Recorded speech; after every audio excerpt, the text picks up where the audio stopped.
সকালের আলোয় অন্যরকম এক শক্তি থাকে। সকালের আলো মানুষকে অনুপ্রেরণা যোগায় নতুন কিছু করার। আসসালামু আলাইকুম, আমি মারিয়া আবারও একটি নতুন ভিডিওতে আপনাদের সকলকে স্বাগত জানাই। আশা করছি আল্লাহর অশেষ রহমতে সবাই ভালো আছেন। আলহামদুলিল্লাহ, আমরাও ভালো আছি। আজকের ভিডিওটি আমি শুরু করেছি সকাল থেকে। সকালের নাস্তা বানাবো। তার আগে তেল আর লবণ ঢেলে নেব পটে। তেল আর লবণ রাখার এই পটগুলো আমি গতকাল রাতে ধুয়ে রেখেছিলাম। এবার খুব সুন্দরভাবে মুছে আমি এখানে লবণ আর তেল ঢেলে নেব। রান্নাঘরে রাখা প্রতিটি জিনিস, কৌটা, ডিব্বাডাব্বি সব কিছুই খুব তাড়াতাড়ি নোংরা হয়ে যায়, কেমন জানি তেল কাস্টে পড়ে যায়। তাই প্রতিবার আমি চেষ্টা করি ভিতরের জিনিসপত্র শেষ হয়ে গেলে আবার খুব সুন্দরভাবে ধুয়ে তারপর জিনিস রাখার। তো যাই হোক, এবার আমি রান্নায় চলে যাব। আমি রুটি বানানোর জন্য আটার ডো আগেই গরম পানিতে মিশিয়ে বানিয়ে নিয়েছি। আর এখানে আমি আলু ভাজি বসিয়ে দিচ্ছি। আলু ভাজি হতে হতে আমি ওদিকে রুটি বানিয়ে ফেলব। আলু ভাজির সাথে রুটি কিংবা পরোটা আমার খেতে ভীষণ ভালো লাগে। অন্যান্য ভাজির চেয়ে আলু ভাজিটাই আমার বেশি পছন্দ। শুধু আমার না, আমার পরিবারের সবাই আলু ভাজি ভীষণ পছন্দ করে। ভাত দিয়ে, রুটি দিয়ে, পরোটা দিয়ে কোনো কিছুতেই আলু ভাজি খেতে মানা নেই। সংসারের প্রথম দিকে আমি এই আলু ভাজিও করতে পারতাম না। আসল কথা হলো কোনো কাজই তেমনভাবে পারতাম না। ধীরে ধীরে সব কাজ শিখে ফেলেছি। আর আমার হাতের রুটি তো কখনোই গোল হতো না, তেরা বেঁকা হয়ে যেত। আমি খুব চেষ্টা করতাম গোল করার, কিন্তু কিছুতেই হতো না। তবে আমি চেষ্টা বাদ দেইনি। আমি ভেবেছি যে যেভাবেই হোক আমি করেই ছাড়ব। সংসারের যে কোনো কাজই যেটা কঠিন মনে হতো সেটা আমি করা বাদ দিতাম না, বারবার চেষ্টা করতাম। করতে করতে একদিন হয়েই যেত। এদিকে আমি এক এক করে সবগুলো রুটি বেলে নেব। প্রায় 6টার মতো রুটি হলে আমাদের 3 জনের হয়ে যায়। সবাই দুইটা দুইটা করে খাই, তবে আমার মেয়ে 2টা শেষ করতে পারে না, 1.5টার মতো খায়।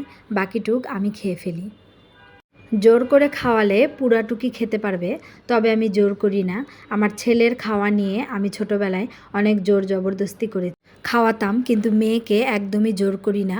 ও নিজের ইচ্ছায় যতটুকু খায় বাস ততটুকুই। আসলে প্রথম বাচ্চার সময় যেসব শখ আহ্লাদ থাকে বা যাই থাকুক না কেন, দ্বিতীয় বাচ্চার বেলায় তা অনেকটা কমে আসে। আবার প্রথম বাচ্চার সময় আমরা অনেক কিছুই বুঝে উঠতে পারি না।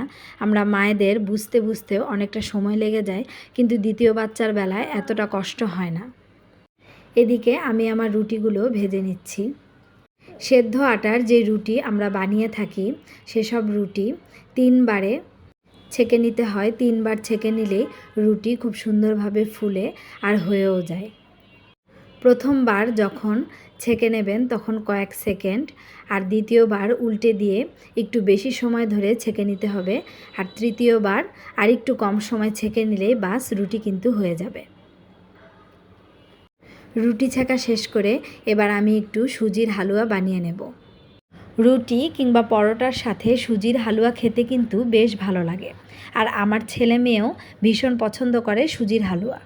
আমি খুবই ফাঁকিবাজি ওয়েতে এই সুজির হালুয়া বানিয়ে নিই। প্রথমে সামান্য কিছু সুজি নিয়ে খুব ভালোভাবে টেলে নিয়েছি, লাল লাল করে নিয়েছি। তারপর এখানে দিয়ে দিয়েছি পরিমাণ মতো পানি, আর দিয়ে দেব দারচিনি, এলাচ আর পরিমাণ মতো লবণ। আর মিষ্টি খাবারে 1 চিমটি লবণ না দিলে খাবারের টেস্ট ভালো আসে না। তারপর আমি এখানে দিয়ে দেব পর্যাপ্ত পরিমাণে চিনি, তারপর দিয়ে দেব গুঁড়া দুধ। তারপর খুব ভালোভাবে নেড়ে চেড়ে সুজি সিদ্ধ করে নেব। তাহলেই কিন্তু আমার এই সুজির হালুয়া একদম রেডি। আর নামানোর আগে দিয়ে দেব 1 চামচ ঘি। ঘিয়ের কারণে হালুয়ার স্বাদ এবং ঘ্রাণ দুটোই বেড়ে যাবে অনেক গুণে। যে কোনো হালুয়াতে ঘি দিতেই হবে, ঘি ছাড়া হালুয়া কিন্তু পরিপূর্ণ না। সুজির হালুয়া আমি যেহেতু প্রায়ই ঘরে বানিয়ে থাকি, তাই খুব একটা ঘি দিই না, 2-1 চামচ এই আর কি। এরপর সবগুলো খাবার আমি এক এক করে গুছিয়ে নেব, নিয়ে যাব টেবিলে সবাই মিলে একসাথে খাওয়ার জন্য। আর আমার এই টেবিলের উপরের কাপড়টা প্লিজ ইগনোর করবেন। টেবিলের সবগুলো ম্যাট আমি ধুয়ে দিয়েছি, তারপর টেবিল নোংরার ভয়ে এই কাপড়টা বিছিয়ে নিয়েছি। এটা আসলে সিঙ্গেল বেডের একটা চাদর ছিল। আমার যেহেতু কাচের টেবিল, ছেলে মেয়ে একদম নোংরা করে ফেলবে, তাই তাড়াতাড়ি এই চাদরটা বিছিয়ে ফেলেছি। যাই হোক, নাস্তা শেষ করে সব কিছু ধুয়ে নিচ্ছি। তারপর আমি আমার জন্য 1 কাপ চা বানিয়ে নিয়েছি। সবাই ভালো থাকবেন, সুস্থ থাকবেন। আল্লাহ হাফেজ।